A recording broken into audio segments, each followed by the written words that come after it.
Arica se sitúa en el norte de Chile, muy cerca de la frontera peruana. Hace 12.000 años llegaron los primeros pobladores procedentes del desierto de Atacama. Se instalaron en la costa por miles de años, en la costa de Camarones y en la costa ariqueña. Se les conoce como los Chinchorro porque en la playa que lleva ese nombre se encontraron algunas de esas momias milenarias. Son pescadores, cazadores, recolectores, son gente que no conoce la cerámica, no conoce la agricultura, no la han desarrollado todavía, pero gran parte de su influencia, de su desarrollo cultural, está centrada o relacionada con el culto a los muertos, donde ellos desarrollan técnicas de momificación extremadamente complejas, desde mi punto de vista muy artísticas, muy elaboradas, que expresan un sentimiento hacia sus seres queridos.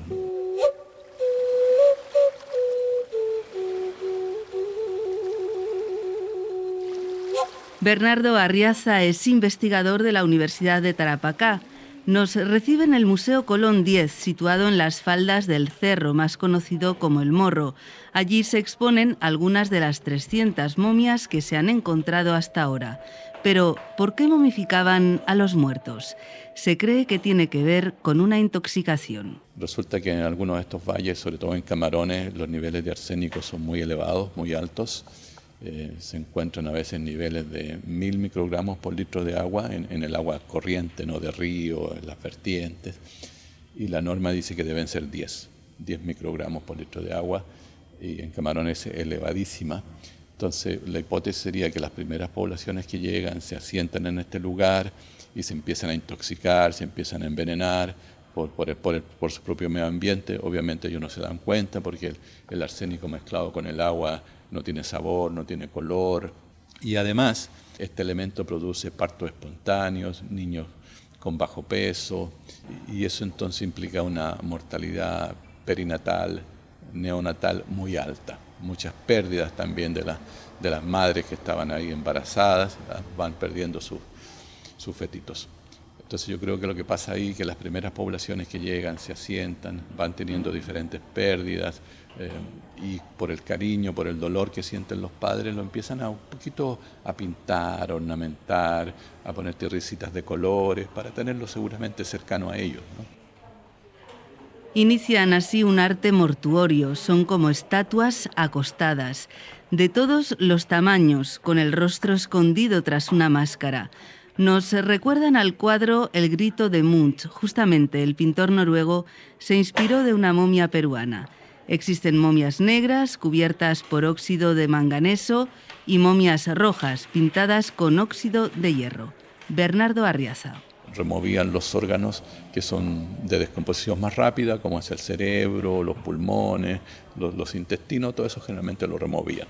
Después secaban las cavidades, introducían maderos, reforzaban esos maderos y después introducían arcillas, y la arcilla también es un deshidratante, ¿no? Te remueve remueve la humedad y al mismo tiempo minimiza la acción bacteriana. Los suturaban, los pintaban, le colocaban una peluca, ¿ya? Y lo iban ornamentando. Hay diferentes técnicas que varían con el tiempo y con el espacio. En algunos casos las momias son como cuerpos reconstruidos, una especie de estatua, es decir, fueron desollados, desarmados y rearticulados. En otros casos es más como una momia clásica, digamos, en el sentido que hay incisiones, remoción de órganos, rellenado, reforzamiento interno o un refuerzo interno del cuerpo, después pintado con rojo, con negro, suturaban, le colocaban una peluca y lo envolvían en esteras de fibra vegetal. Verdaderas obras de arte prehispánica. O sea, el cuerpo pasa a ser una tela, ¿no? Una tela donde el artista prehispánico va plasmando sus emociones, transforman el cuerpo humano que se está descomponiendo en una especie de estatua. Hay momias de todos los tamaños. Lo que más impacta al investigador son las momias más pequeñas pertenecientes a recién nacidos o incluso a fetos.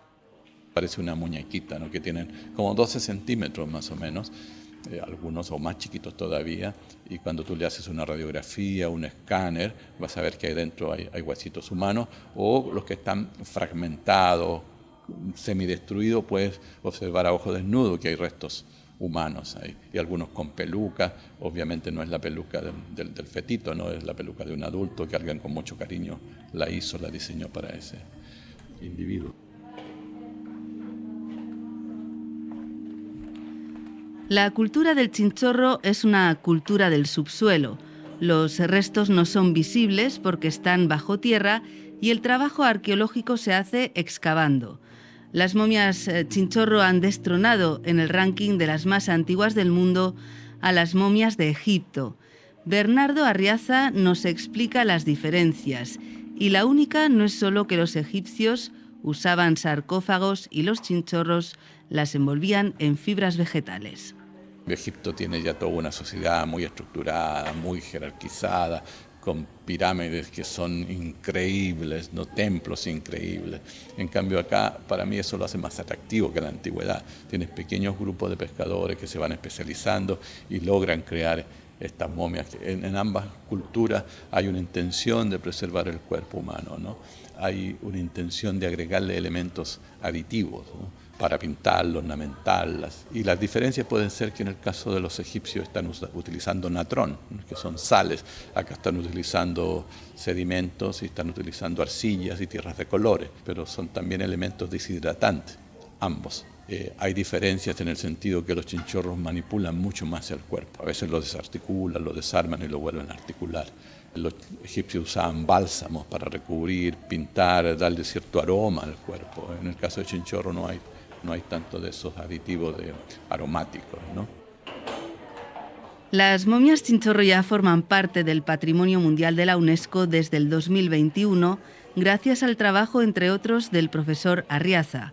Un reconocimiento que llega más de 100 años después de que el arqueólogo alemán Max Uhle publicara las primeras investigaciones a principios del siglo XX sobre las momias chinchorro, que entonces llamó los aborígenes de Arica. A través del tiempo, diferentes investigadores, colegas, hemos hecho un esfuerzo por sacar esta temática chinchorro, sacarla de la academia, ¿no? Que vaya hacia la comunidad y que vaya al mundo. Y eso permite también ir potenciando que otra gente conozca, tratar de hacer mejores planes de manejo para articular los sitios, porque no tan solo son las momias, ¿no? Lo que hay que entender acá que son los asentamientos chinchorro. Es el lugar donde vivían, los restos que ellos dejaron, los cementerios, los sitios habitacionales que tenían y por supuesto las momias que le dan el caché, lo más distintivo a Chinchorro, ¿no? Arriaza trabaja con un equipo en el Centro de Gestión de Chinchorro de la Universidad de Tarapacá, entre ellos Iván Astudillo, arqueólogo y antropólogo. Nos acompaña al sitio arqueológico justo detrás del Museo Colón X, en las faldas del Morro, donde se encontraron decenas de momias. Es la zona de los estanques de agua y hay protegidos 6.000 metros cuadrados. Acá se iban a hacer obras públicas y justo aparecieron los sitios arqueológicos. Acá en Chile en la actualidad se evita levantar los cuerpos, ¿ya? Así que lo que se plantea en el plan de manejo es tratar de intervenir lo menos posible, donde existan cuerpos, quizá generar intervenciones para su mantención, ya que entendiendo de que estos cuerpos tienen 5.000 años y de un día para otro surgen y se pierden. La arena es una cápsula del tiempo, así que en ese sentido nosotros tratamos de mantener en parte las condiciones actuales en las que se encuentra sin tratar de intervenirlas, entendiendo que si las sacamos se empiezan a deteriorar inmediatamente. Permanentemente nosotros estamos haciendo monitoreo para visualizar cuando surjan estos elementos óseos particularmente, o momias como se les conoce. Por eso trabajamos con una arqueóloga y un antropólogo físico que está de manera permanentemente monitoreando el sitio. Este equipo se encarga de este lugar desde el 2017 y hasta el 2037. Hasta la fecha se ha acercado el sitio, han hecho limpieza, han habilitado el sendero, pero todavía queda mucho por hacer antes de que se abra al público. Los investigadores tienen la teoría de que los chinchorro convivían con las momias en sus casas y luego los enterraban de forma colectiva, y este barrio está construido encima de una necrópolis.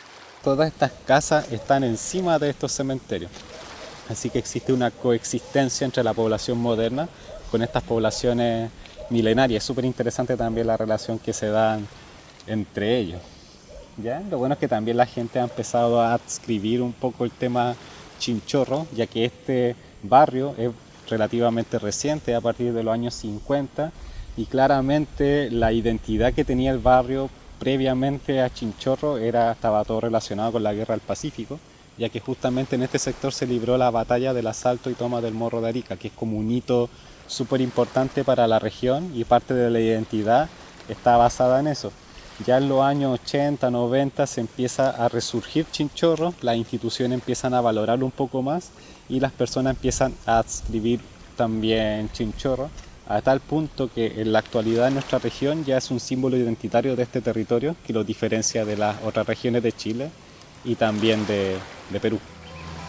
Los habitantes se sienten guardianes de las momias y de la cultura Chinchorro desde que se encontró la primera momia en una playa de Arica, unas tierras que todavía guardan muchos secretos y donde hay aún mucho por descubrir.